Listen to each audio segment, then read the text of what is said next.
Okay, come. Oh, that's a good girl. Free dog.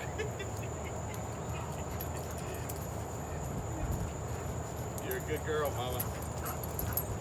All right, so you guys have no idea how far this dog has come since no idea. I can't even explain to you. So for the first just about 3 weeks, I didn't even allow her in the yard off leash because she would try to escape. Okay, she's looking at the camera. Like, it would have been an issue. I couldn't do it. There are so many big moments, and when our owners get here, I'll go into more detail and talk about all the things that we did to kind of change that. One of the things that I talk to a lot of people throughout the week, a lot of trainers, a lot of owners, and when it comes to the e-collar stuff, if you see, she doesn't have an e-collar on right now, okay? What people have to understand, most of the training that we do is on a leash and a flat collar. That's the majority of the training, okay? So I spent so much time on a leash and a flat collar working with her on all the basics, over and over and over again. Not with food either, because she's not very food driven. She eats great, she has a great appetite, but in training, it's not rewarding enough to her. So if the food is not rewarding, don't use it. So it's been no food during the training. But I can't explain to you how many repetitions I've done over and over and over. When most people are sleeping at 10:30, 11 o'clock at night or getting ready to go to bed, me and her are out front on a long line working on all the basics.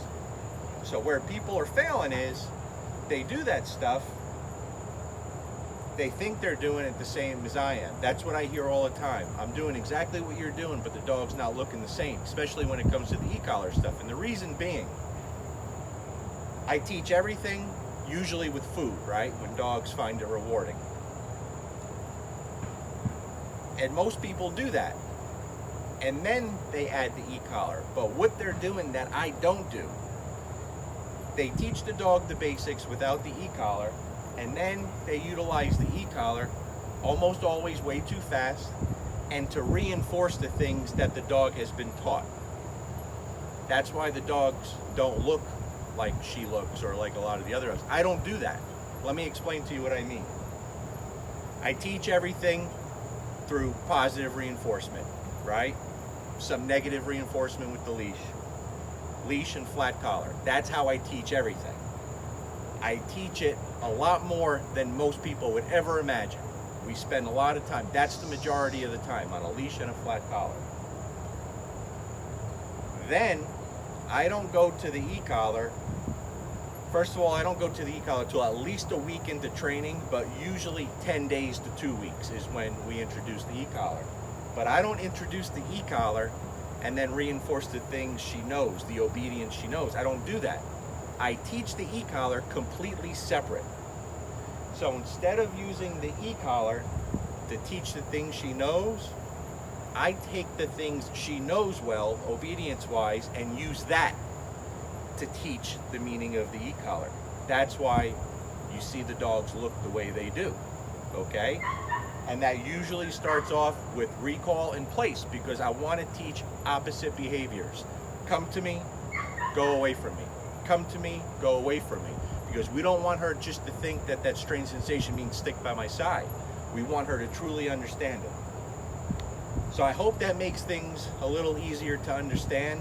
That's where I see a lot of people are failing. I talk to people all day, every day, and they're saying, you know, dog's doing good, but doesn't look like the dogs you're training when it comes to the e-collar. Why? That's why.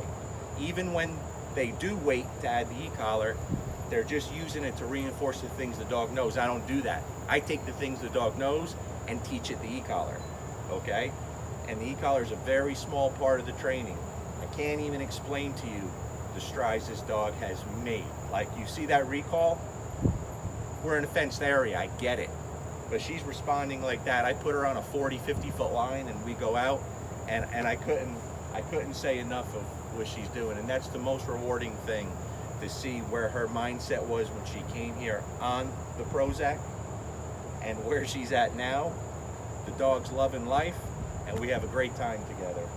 So I know I'm rambling, but it's really important, guys.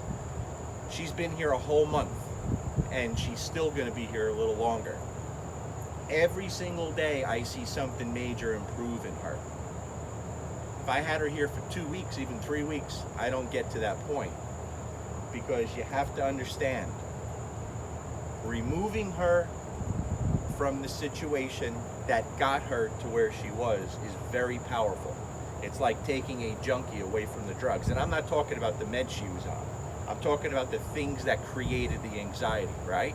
And when you take a dog out of that and you put them in an environment to get straight up in the head, every day is important. They get further away from what made them that way and further into what's creating the new, better dog. That's why time is our best tool. You got to give these dogs time, guys. You can't rush it. I don't know when she'll go home. I don't care if she's here another month because I'm having a blast with this. So I hope this helps explain a little bit. And when the owners get here, hopefully I'll go into more detail, okay? Peace.